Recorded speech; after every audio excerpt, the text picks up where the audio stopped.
5 ವರ್ಷದ ಒಳಗಿನ ಮಕ್ಕಳಿಗೆ ಪೋಲಿಯೋ ಲಸಿಕೆ ಹಾಕ್ಸೋದ್ರಿಂದ ಮಗುವಿಗೆ ಪೋಲಿಯೋದಿಂದ ರಕ್ಷಣೆಯನ್ನು ನೀಡುತ್ತೆ. ಪೋಲಿಯೋ ಅನ್ನೋದು ವೈರಸ್ನಿಂದ ಬರುವಂತಹ ಒಂದು ರೀತಿಯ ಸೋಂಕು. ಇದರಿಂದ ಶಾಶ್ವತವಾದಂಥ ಪಾರ್ಶ್ವವಾಯು ಕಾರಣವಾಗುತ್ತೆ.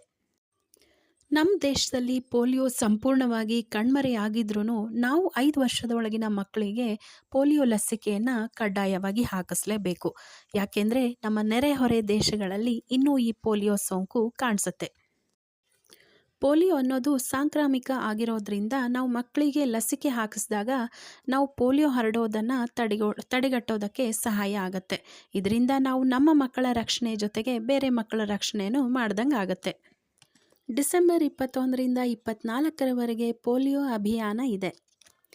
ಈ ಅಭಿಯಾನದಲ್ಲಿ ನಾವೆಲ್ಲರೂ ಪಾಲ್ಗೊಂಡು ಸರ್ಕಾರದ ಜೊತೆ ನಾವು ಕೈ ಜೋಡಿಸಿ ಸದೃಢವಾದಂಥ ಪೋಲಿಯೋ ಮುಕ್ತವಾದಂಥ ದೇಶವನ್ನು ನಿರ್ಮಾಣ ಮಾಡೋಣ. ಆರೋಗ್ಯವಾದ ಮಗು ದೇಶದ ಸಂಪತ್ತು.